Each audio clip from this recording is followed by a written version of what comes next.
Forged on the gridiron in September. Perfected in the magic of March. For the fans who love the crunch of the pads. Prefer a dunk. And expect nothing but the best. This was the Big Ten. Now this is Bigger Ten. Here's Steve Deace. Indeed, we are back to regular order in business here. I'm Steve Deace. Good to be back with my co-host, never partner, Aaron McIntire. It is finally fall out. Cool, overcast, mid-October. We are now in the throes of the college football season. Weird as it is, though, college basketball is only like 3 weeks away. November 3rd, I think, is opening night. So, Aaron, you fired up? You ready to go? I am absolutely ready to go, and it is fall until tomorrow when I'll be back in shorts and T-shirts. It's going to be hot again here? Yes. Yeah, goodness. All right. Let's get to it. Of course, the big topic. A landmark firing in college football and our league. 3 weeks ago, Penn State had a 24-17 lead over Oregon in overtime. 3 weeks later, James Franklin and his $48 million buyout fired. Penn State became the first team in over 30 years to lose consecutive games, despite being a 20-plus point favorite. It's very clear the program was cratering. Despite all those expectations, they went all in. Tried to follow the Michigan and Ohio State playbook from the last 2 years. Invest heavy NIL into bringing back all your second and third day NFL draft picks. Make one more run at this. The experienced quarterback, he's sadly out for the rest of the year, and Drew Aller, his Penn State career is over. And then go get Jim Knowles, the highest paid defensive coordinator in the history of college football. And the end result now, when we were sitting here in the preseason, Aaron, saying this is basically a 2 or 3 game schedule, well, they've already got 3 losses, and they play at Iowa this week. They've got Indiana still. They're at Ohio State still.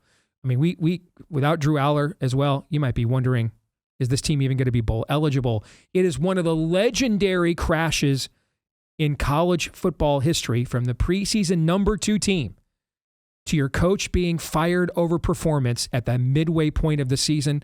I don't think there's anything that's ever been like this in the history of our league, maybe in all of college football history. And then I also think it signals who's really calling the shots here. The money people are now.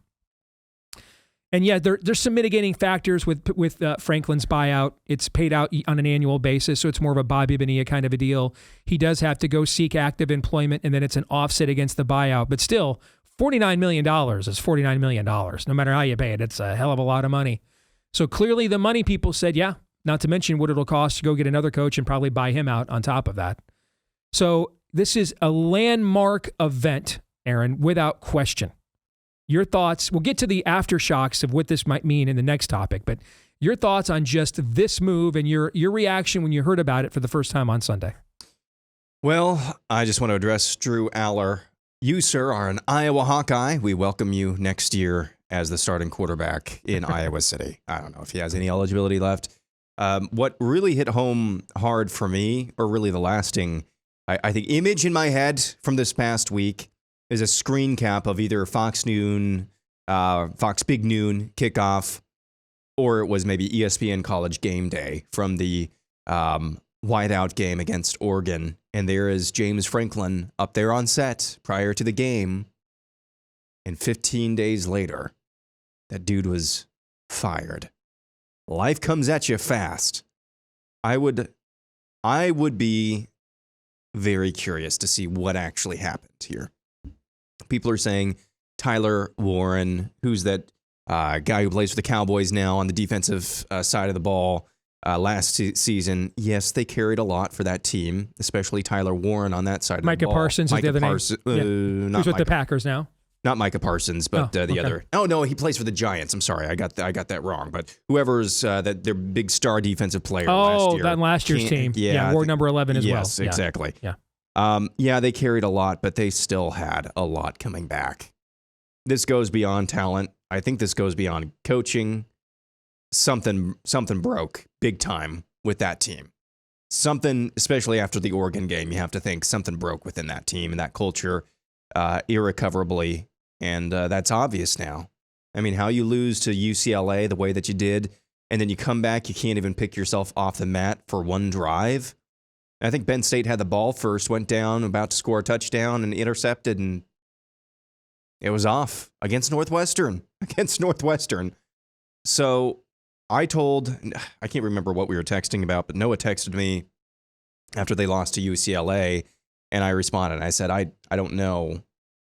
I don't think they fire him now, but as short of a leash as is possible. That is what James Franklin is on now. And you can see he was on the shortest possible leash. So speaking for everybody who picked Penn State as the national champion this year, boy, howdy. This is one for the ages. This is one for the record books. And it is maybe, I know it's the second biggest buyout ever, second to Jimbo Fisher at Texas A&M, right? Mm-hmm. But I don't know where you go from here if you're Penn State. Good thing is, it seems like, as you said, we are in a different age, so you have a lot of different resources available to you. I don't think this goes the way of Nebraska in terms of, hey, you're 8-4, 9-3. Obviously, Penn State has much higher aspirations than that. I don't think this goes to that level, but at the same time, there's always that risk that you're running when you're making a regime change like this. So it is still rather mind-boggling that we're even at this point, but you had to do something. You just can't, if you're a team, a program with expectations and standards, you just can't let this slide. You just can't. Well, you mentioned I don't think it could become Nebraska. That's a great segue to the next topic, because the overwhelming favorite to see James Franklin is Nebraska's current coach, Matt Rhule, who has, very personal Penn State ties. Now, I think this creates a domino effect and a butterfly effect for sure. I have no idea how you excite a fan base. I mean, if Matt Rhule did not have Penn State ties, is that who you're firing James Franklin for, Aaron? No. Depends on how this season goes, but probably not. Probably not. I mean, there's a report out today that they're going to make a run at Marcus Freeman. Congrats to Notre Dame, or to Freeman's agent, for getting that out there. Always good to throw your guy out there after an 0-2 start, just to remind the current employer that he may be wanted elsewhere. There's no chance of that happening. None. So I don't think Cignetti is going to happen as a Pennsylvania native. In fact, I think there's a way better chance Cignetti's going to bring Penn State decommits to his campus here in the next few weeks than be coaching at Penn State. But here's the thing, though. If you're a fan of Nebraska and Indiana, and right now, Nebraska's not looked great, but they are 5-1 and back in the top 25. Indiana looks like it might be the number one team in the country, as crazy as that is to say. This can't be good from a distraction standpoint. I mean, this is all that will be talked about in national media. I mean, there has been way more. Indiana just won its biggest road game. We'll talk about that in the next segment too. In the history of the program, Aaron, there's way more discussion about whether Curt Cignetti is going to consider the Penn State job than there is the win over Oregon. No one's even talking about Nebraska at Minnesota. Minnesota has owned Nebraska since Nebraska came into the Big Ten. Owned them. PJ Fleck has outright owned the Huskers. You're going to go there and lay 8.5 when your head coach, half of his press conference, is talking about Penn State and whether he's going to take that job or not. I mean, this does have domino effects even on guys who won't even get the job or take it, let alone candidates. Basically, everybody in the media, Tom Fornelli, for example, at CBS Sports, very well connected, all expecting Matt Rhule to take this job, which would then, if you look at Nebraska message boards, looks like they're expecting Matt Rhule to take the job and get the job. So James Franklin then, based on the mitigating factor in his contract, he's got to seek out employment. Every job that's currently open probably would be interested in Frank. Arkansas would be. North Carolina, if it opens, would be. UCLA absolutely would be. So where's Franklin end up? I think he's going to end up at UCLA. Actually, he's going to keep the new Heisel kid as his OC, would be my guess. But there's a lot of butterfly effect now still to play out here for the next couple of months over this decision. So transplant yourself 10 to 15 years ago. Number one, would this type of move have happened 10 to 15 years ago in college football? Not in a million years. So there's a no to begin with. Yep. Let's pretend that it had. Would the news coverage be the way that it is? Or would it be even more so if you think the answer is no? It might be what it is. But again, I think there is either I hope it's the latter about what I'm going to describe here. I think there's a possibility that people are getting fatigued with the off-the-field stories surrounding college football, okay? Or former, whatever it is. I think there's a possibility of that. Or this is just the soap opera of college football that people love. And that's just not, I don't know, I'm speaking for myself, that's not what I like to talk about in the middle of the season. Now, this is momentous news. It is news nonetheless. But I think this is the new era of college football as well, where there is just as much attention as far as off the field stuff as there is on the field. And yes, this is a result of what happened on the field. I get that. We're in the middle of the freaking season for all the reasons that you just said. Mm-hmm. Nebraska's ranked for the first time in quite a while, actually in the middle of the season. This late in the year. This late in the year. We just had Indiana just stomp. And yes, it was a stomping of Oregon. And we'll talk about that next. There's all sorts of things that we could be talking about that happened on the field, and yet this is the big story. And yes, I understand it's a big brand, it's a big name, it's a big coaching job, there's a $50 million buyout, it is newsworthy, but it just reminds me, just to kind of make my point for me, you just invoked Neuheisel, I'm going to invoke his dad.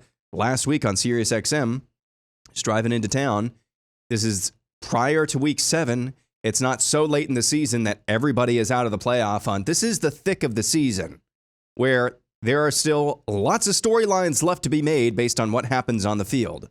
There's still lots of rooting interest, even if your team has 1 or 2 losses. Still lots of things that we can talk about in terms of X's and O's. And Neuheisel went on ESPN's college football page and just ticked off the top stories one after the other, after the other, after the other. None of them had anything to do with what's on. All off-field drama. All off-field drama. Like it's May. Is this the new normal? Yeah.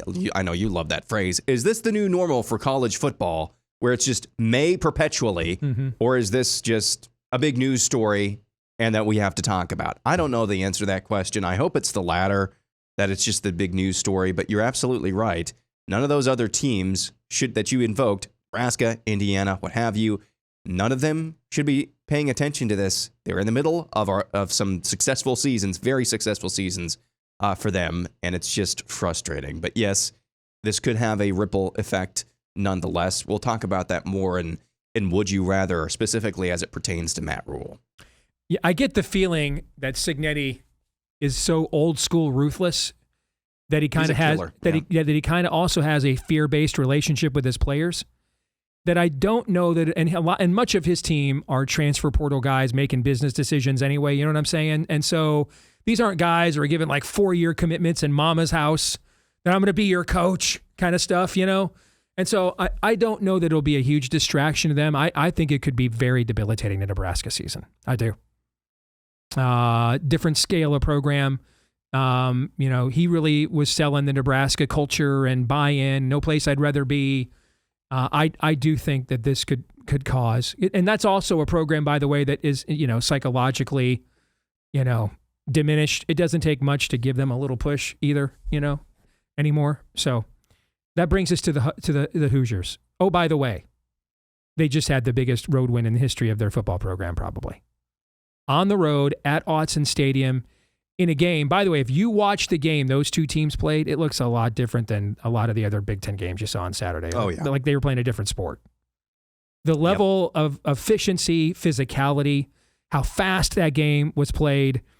And it kind of reminded me of your classic college basketball where one team's full of a bunch of one-and-dones and very, very talented in Oregon, but young. And the other team's a bunch of guys who are in their 4th or 5th years and very experienced grown men that have done several years of strength and conditioning. And so that kind of cuts the margin of the athletic advantage that the young team has. And I just thought Indiana won in an impressive fashion. Its defense was absolutely phenomenal, won at both sides of the line of scrimmage. You have to be, I think people don't understand, you have to be a lot better than Oregon to go in there and beat them. A lot better. I think you're selling them short. Yeah. Because Indiana threw a pick 6 and still won by 10. Yeah, I forgot about that. On the road against a top 10 Oregon team. Yeah. And a top 10 Oregon team, and I want to, yes, it looked like a different sport, but they still are very well built in the trenches. And to do that on the road again, Curt Cignetti's psycho killer I don't know what to say. I mean, that's just the most impressive, maybe intra-conference win I have seen on the road in quite some time in this league. So there's not much more to be said than that. It's just very, very impressive. And I'd just like to say that kicker for Indiana nails, man. Just nails. I don't know what his overall kick versus miss or versus miss is this year, but it seems like every time I look up, and there's not a whole lot of games that are in doubt when it comes to Indiana, but every time I've looked up this season, couple of games, last 2 games still in doubt, we need you to go make a field goal. That's very problematic for most college kickers. That dude is absolutely nails. So I can't pronounce his Radicic or something like that, but that entire team is nails over and over. I think it was important for them to beat your Hawkeyes the way that they did and not just go in there because they've got, this high-flying offense and Iowa can't keep up. I think to play in the mosh pit there with Iowa, play their own game, and even have that late interception, right? When you guys had that late pick in the fourth quarter, all of us are thinking, this is how Iowa does this every single time, right? I was like, hey, this is going to be a fun field storming here. Yep. And then they get the stop, and then they make the big play at the end. Yeah. For Indiana to show now that it can grind games on the road, that it's not just, hey, we get a bunch of teams that were better than and more experienced than in our own stadium, and Cignetti is just, a mad scientist in a lab, scheming guys open in the dirt.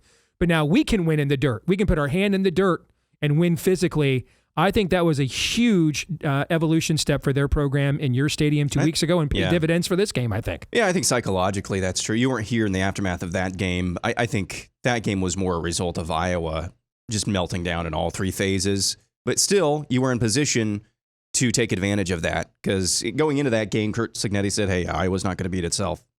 They kind of beat themselves in that game. But you still got to take advantage when your opponent does beat itself. And regardless of what your takeaway from that game is, whether Iowa melted down or Indiana withstood them playing their own game, it's undeniably, psychologically, a boon for them going forward. And they had the bye week after that game as well to kind of heal up after what was a very, very physical game. Let's talk about a program that is psychologically broken. So 2 weeks ago, Luke Fickell decided to walk out of Michigan Stadium with all 3 timeouts rather than try to make a 2-score game competitive in the final few minutes. To the point Joel Klatt was just losing his mind on what was going on there at the end of the game. And of course, anytime stuff like this, anytime there's inexplicable coaching nowadays, the internet erupts with, must have been on the under, must have been on the over, right? Okay. Now Iowa goes in there and gives Wisconsin its worst shutout home loss, at least since 1968 from what I saw, maybe even longer. TV said 80. Okay. Yeah, but it's been a minute. It's been a minute. Ironically, they were wearing the pre-Barry Alvarez era Wisconsin uniforms, and they used to lose like this all the time. Where they were when they used to wear those uniforms, they were 0-12-1 against Iowa. There you go. A lot of people are amazed he's still a coach. Now he's got a buyout that's also heavy, not 50. I think it's 30 million or 25. We don't know the terms, though. Is it all at once? That may have something to do with it. Who knows? Maybe there's another coach they've already talked to, and they don't want. He's made an agreement. Hey, don't put this speculation on me because I'm having a good year at this school. You don't know, but this thing's clearly dead. And oh, by the way, Wisconsin's next game. Here comes number 1 Ohio State. So good luck with that one. Okay, good luck with that. I sat here and told you after that very first spring with him, Aaron, I saw Rich Rod, man. It just. Them trying to run that air raid offense with Barry Alvarez's generational personnel was like watching Rich Rod try to do the same, run his veer option with the 30-plus years of the Bo Schembechler pro-style offense personnel and what a disaster it was, and Rich Rod never recovered from year one. Fickell now trying to go back to the old way, but they don't have the roster for that either. They're in a no man's land. This thing just seems over to me. Yes, and Iowa fans, and we're talking about that because this was Wisconsin's first shutout loss against Iowa since the 20s. Not this 20s, the 1920s. So I think 97 years, something like that. I think Iowa fans are sitting here and like, you know what? On second thought, head coach of the Iowa football Hawkeyes, Seth Wallace or LeVar Woods, sounds pretty good right about now whenever Kirk Ferentz decides to hang up. And for those of you who don't know, that's their linebackers and special teams coach, respectively, who are very widely regarded in this program. For Wisconsin, yes, it's a cautionary tale, but it's just, again, and we'll talk about this more in Would You Rather, I don't know what this program can be again. Because at the very least, even under Paul Rhodes, not Paul Rhodes, that's the old Iowa State football coach, Paul what's-his-nuts, coach there got fired. At least you had an identity. Maybe you weren't winning at the clip that you wanted to, but at least you had an identity. Now, trying to recover that identity once more, it's kind of a fool's errand. Either you plant your flag, you got to plant your flag somewhere. Mm-hmm. And now they don't know where. At least before you could plant your flag somewhere. And you tried to blow that up, completely blow that up. Similar, the color guy on FS1 at the end of the game, hey, Wisconsin, you got to score here, and you don't want to have a goose egg up there, just imploring them to do anything. And they just kept handing the ball off, taking the play clock down, just taking the loss. That is a Chernobyl level program. That's a head coach implosion. who's coaching like he already knows he's fired or knows he's not going to be fired. One of the two. That is Chernobyl. And so how do you pick up the pieces? How do you get rid of that radiation? I don't know. Maybe they have a plan there. But I just don't think. I don't know what that program can be. You've always said about Nebraska, hey, zig when everybody else is zagged. Hire Army's coach or Navy's coach. Yeah. Run the triple option. Maybe that's an opportunity for Wisconsin. And yeah, Wisconsin has the benefit of being the only real. Yeah, they're the only Division I, FBS football program in Wisconsin. It's not exactly a huge recruiting pipeline in Wisconsin, but it's still not the brand overall nationally. Maybe they're similar as Nebraska, where you have kind of a national recruiting pipeline that I think Nebraska still enjoys. So I really don't know what you do if you're Wisconsin. I don't. And it's not, I hate Wisconsin as an Iowa fan, but winning like this against them, yeah, we get our chuckles in. It's not as fun as it would have been 10 years ago. It's just not, because they suck really bad. 6.7 points per game in conference play so far. I don't want to hear anybody making fun of Iowa. I think that ship has sailed. That's just putrid. Putrid. Final thing, AP's preseason college basketball poll came out this week. The Big Ten very well represented. Purdue, in fact, bringing everybody back. Preseason number 1. Michigan is there at number 7. They have an almost entirely new roster, but a lot of it, some of the most high-profile recruits and transfer portal players in the country. You can see UCLA there under Mick Cronin at number 12. Illinois at number 17. Ken Palm, by the way, loves Illinois and their Eastern European team. Loves it. I mean, they're, I think, like top 5 or 6 or something in the preseason. Ken Palm. Michigan State at 22, the defending Big Ten champions. Wisconsin at 24. Not listed there. Ken Palm has USC at number 22 in his preseason ratings. Also, I would keep an eye on Washington. They really tore it up in the transfer portal. But then there's other programs here. I mean, Dana Altman is a great coach. He's not ranked here with Oregon. You have new coaches at Iowa who did a phenomenal job restacking the talent on that roster. The new coach in Indiana who did the same. So a very, very deep league. All 18 teams are going to play in the Big Ten Conference basketball tournament now. They're not going to have qualifiers to make it or not. So any thoughts here that stood out to you? Anything that you thought was egregious? What do you think? No, nothing. I mean, we always need, a couple of weeks to get some data points for these types of things, but nothing egregious. I think Purdue, the rep that they have earned, absolutely, they deserve a number 1 ranking. As far as the rest of the Big Ten, I don't know. New coach, yes, that's part of it.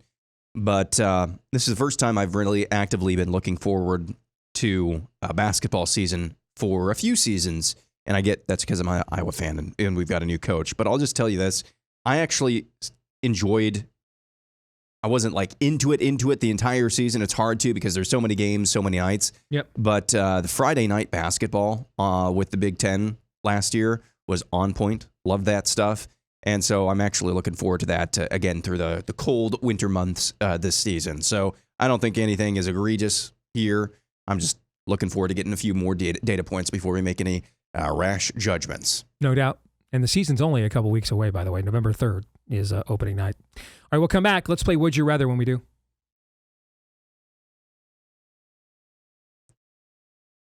All right, time to play it yet again, our little game of Would You Rather. Aaron, let's begin with you.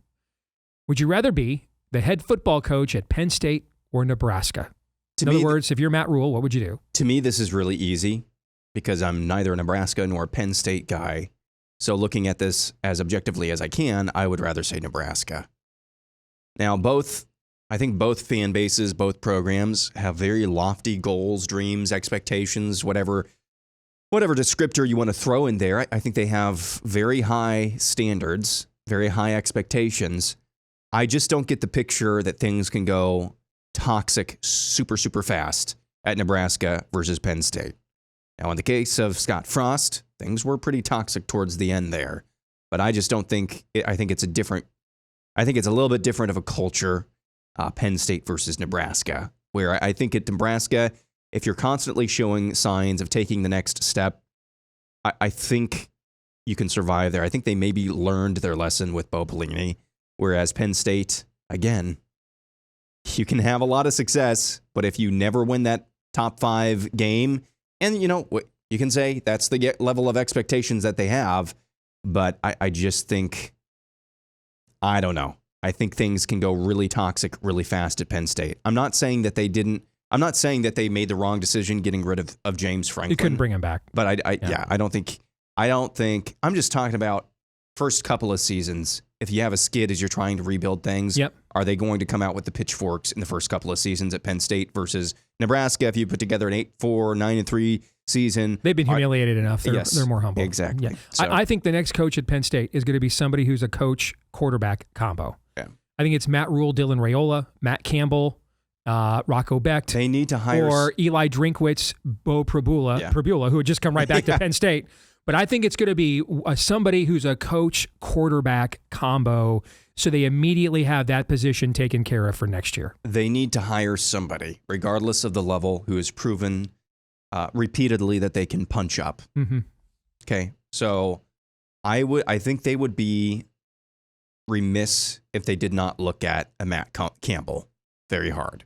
Now, I don't know, especially if he comes with Rocco Becht. Yes, I don't know if Matt Campbell. I don't know if he wants to leave Iowa State or not. I kind of feel like he's taken them about as far as they can go, maybe. I think this is the kind of job, not Florida or some of the other places, but out of the way, in the Midwest, you can still live a normal life in Happy Valley State College, Pennsylvania. Yeah. This would fit more of the profile, maybe, of who he is. Still not, I have no idea if he's interested or not. I think Iowa State, over the last 2-3 seasons especially, has proven their frontline guys are, at the very least, competitive with an average Big Ten team, which for Iowa State, that's saying something. Mm-hmm. Agreed. It's when they run into injury bugs, that's when they're totally exposed. Which is what's happening right now. And they have been able to punch up repeatedly, and they've shown that. So they need to take a look at Matt Campbell if I were Penn State.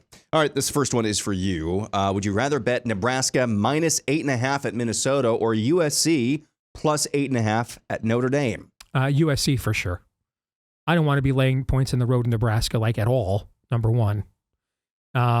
And number two, I think this is a horrible situation. Minnesota has owned them. You're laying more than a touchdown because on the road, your coach is being already penciled into another job. In the USC Notre Dame game, USC's offense at least gives them a fighting chance. Notre Dame's defense is not as good as it was last year. And it's a rivalry game where there's kind of more of a, anything can happen kind of a vibe. I'd much rather bet USC than Nebraska for sure. That game on Friday night, standalone, Nebraska at Minnesota. For you, would you rather be the head football coach at Wisconsin or Michigan State? Remember, Luke Fickell turned Michigan State down. Yeah. He was supposed to replace Mel Tucker. He turned it down and then took the Wisconsin job the next year. So which of these two jobs, which I think are both going to be open? I think Jonathan Smith's going to go back home to Oregon State. But even if not, I think State's imploding right even now. if not, I think if he doesn't beat Michigan, I think he's getting fired. They have a new AD there, going to want their own coach. So which of these two jobs would you rather have? As easily as I thought your first prompt was, is as hard as I think this one I agree. is. Because Yeah. I don't know, like I said in the last segment, I don't know what Wisconsin can be at this point. Because they already proved what they can be with a certain type of identity. But now that identity is blown up, they tried a new identity, that's blown up. So now I don't know what they are.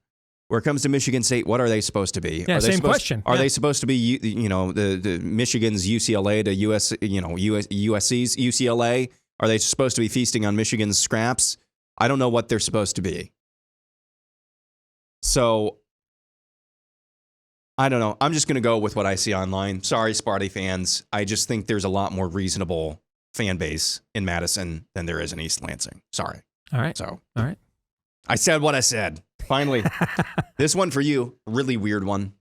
Really weird one. I was trying to find some sort of unique combination of odds here. Would you rather bet Fernando Mendoza to win the Heisman? It's about plus 475, so 5-1. Or for Indiana to miss the playoffs? That's 11-1. Let's see. So Indiana still has Penn State, but that's in a very weakened state, but it is still in Happy Valley. So a trip to Happy Valley, I know they have that left. I mean, a lot of their tougher games they're already done. played. Yeah. Yeah. And I think now with the win over Oregon, there'd be no argument at all about, a 1 or 2 loss Indiana team, because I think they're headed to the Big Ten championship game now. Michigan State at home, UCLA at home, Maryland on the road, Penn State on the road, Wisconsin at home, Purdue on the road. Oh, yeah. I mean, they're double-digit favorites in every one of those games. They're going to go 12-0. They're going to go 12-0. So even though the odds for Indiana to miss the playoff are way better, I just think the odds that they're not making the playoff are, to me, 11-1 is not high enough. No. I mean, that number needs to be like 20-1 yeah. with what you just read off. So I guess I'd rather bet Mendoza to win the Heisman then. Man, what a dilemma for Indiana fans. It's their Iowa 1985 Chuck Long season is what it is. Yeah. And Cignetti kind of is your Hayden Fry kind of personality for them. Yeah. That's what it is. All right, that's it. You know what, man? They've suffered a long time. Good for them. Sure, Good for them. They deserve it. No doubt. All right, we'll come back and we'll wrap things up in a moment.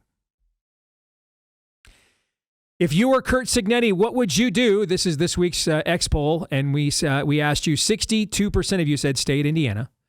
18% of you said go to Penn State. 20% of you said go to Michigan. What do you think, Aaron? Well, if you didn't light up certain Michigan fans at the end of yesterday's Michigan podcast, I was going to do this for Penn State, Michigan, Ohio State fans if the, roles were somewhat reversed here.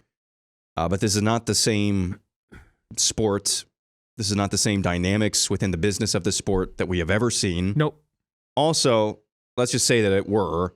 Cignetti has already proven he can win at a very high level already at Indiana, has staffed his program very well, stocked his program very well. There seems to be a very high amount of booster support at Indiana. He's getting paid very well. Also, he's in his 60s, late 60s? Yes. Yeah. So why would you try to rebuild all over again? So, unless there's a personal situation, maybe he wants to go back to Pennsylvania. Yeah. Maybe the wife wants to live out their latter years down south and avoid winters, something like that. He has, for him, a better job. It's not a bigger brand. It's not a better fan base or any of that nature. I just think he's got a better job. Yeah, there's just some element of some of those bigger schools, Penn State, Michigan, Ohio State. Doesn't matter. We're just going to buy them. Buy them. And, God bless you for having the ability to do that. And with Bryce Underwood, you proved you can do that in some circumstances. But you just can't buy everything, I don't think. No. Now, watch Curt Cignetti make me look like an absolute fool. No, I think you're right. That'll do it for this week. Oh, we got feedback of the week. Sorry. In response to my updated Big Ten power ratings on our X account, I had Ohio State 1, Indiana 2, Oregon 3, and then 4 through 16. I'm like, I have no idea. I don't think they're really relevant anyway. And then Michigan State 17, Wisconsin 18. Timothy Hochstetler writes, would a 10-2 Iowa be relevant? They look better than Oregon at the moment. Well, which moment was this? Going to be hard to beat USC on the road, though. Regardless of whatever moment you tuned into Morgan and thought Iowa looked better than that, I'm not sure when that happened. But if Iowa went 10-2 and beat Oregon and USC, they'd absolutely be in the playoff. Yeah, I think they're trying to do transitive properties, which always works great in college football. Yeah. That being said, if Iowa goes 10-2 and your only 2 losses are narrow to Iowa State, who's going to be a bowl team, and a narrow loss to Indiana, who might be the national champion, you're absolutely going to be in a 12-team playoff if you're Iowa, if you go 10-2 with that schedule, 100%. I think you could make an argument teams 3 through 16 are irrelevant. You think Oregon's maybe in that same group? Yeah. Okay. Here's Ohio State's schedule. At Wisconsin, Penn State at home, at Purdue, UCLA at home, Rutgers at home, at Michigan. Now, Michigan, it's always going to be a crapshoot in that game. But do you see Indiana or Ohio State with a surefire loss the rest of the way? I don't. No. I mean, I don't see a game right now. I mean, now, in terms of college football playoff, then Oregon is a different animal than the 4 through 16. But in terms of the Big Ten race, I think they might be irrelevant right now. Like if they played this week after the way Michigan played, Ohio State's probably 9.5, 10 at Michigan. Okay, and that's the only remote chance that either one of those teams have of not being a double-digit favorite in every game they play the rest of the way. Yep. Yeah. So it was a great season. Let's wrap it up. We're in week 8 now. Maybe now ESPN knows what they're doing with all the off-season drama based on what you and I just broke down with those schedules. That's true. Here's a stat for you. Combined ranked teams left for Indiana, Ohio State, and Oregon is 4. Combined ranked teams left for Alabama, 6.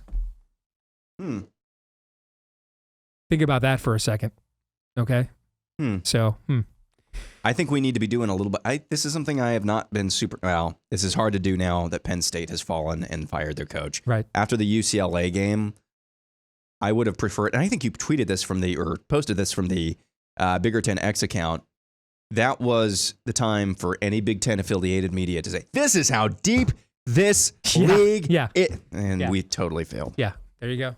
All right, that'll do it for this week's episode. We're back again next week. Don't forget to like, rate, subscribe, share, 5-star review, comment here in the comments.